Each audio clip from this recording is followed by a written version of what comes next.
sharing terobosan terbesar saya di dalam program ini di bidang people skill. Tadinya dulunya terus terang saya adalah orang yang introvert, sangat introvert. Jadi saya switch extrovert itu hanya di jam kerja, karena hari kerja saya tuh harus berhubungan dengan orang banyak. Akibatnya setiap pulang kerja itu capek pikiran, badan itu biasa, tapi benar-benar capek mental karena baterai saya diserap sama orang lain. Begitupun ketika awal-awal kita di kelas bertemu dengan 25 orang yang baru, itu benar-benar ngabisin energi. Jadi karena saya harus switch intro extro di secara sadar gitu, bukan bawaan. Nah, di perjalanan ini saya belajar untuk di bidang people skill saya lebih antusias mencoba melakukan itu tuh tidak dengan terpaksa, tapi dengan saya dengan antusias untuk mengenali orang baru, mengenal orang baru, dan yang terpenting mengingat nama orang.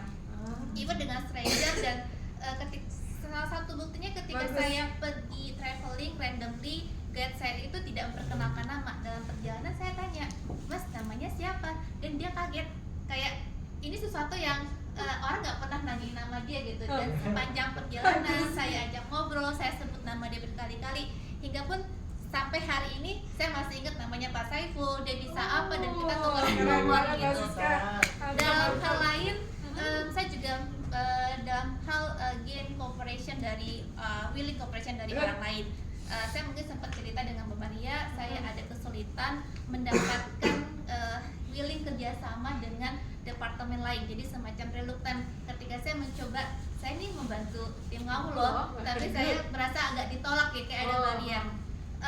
Saya lakukan dengan metode yang mencoba mendapatkan ide itu datangnya dari mereka gitu. Jadi ketika saya ajak, jadi di suatu meeting forum besar, saya mendapatkan kayak penolakan ya, kayak ada kata-kata, "Saya kecewa kenapa ibu nggak gini-gini."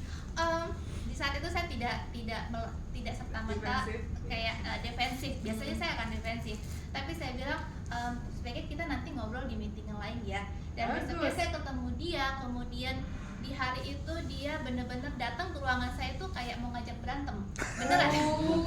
Udah siap mau marah. Dia awal-awal kata tuh dengan tendensi tinggi, kemudian ada kata-kata yang mengatakan dia kecewa, dia tidak merasa pekerjaannya diambil alih dan lain-lain.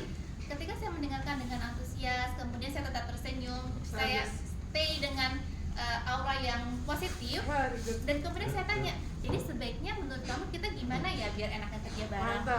Dan pembicaraan itu berjalan, sejam kemudian akhirnya dia mengeluarkan ide yang sebetulnya itu ide yang saya sampaikan di meeting sebelumnya, tapi saya mendirect dia untuk membawa dia setuju dengan ide saya, tapi itu adalah ide dia gitu. Jadi sekarang saya adalah orang yang lebih antusias untuk membangun relationship dengan orang baru dan yang lama, dan juga lebih baik dalam hal menjalin kerjasama dengan orang lain yang tadinya tidak willing kerja bersama saya.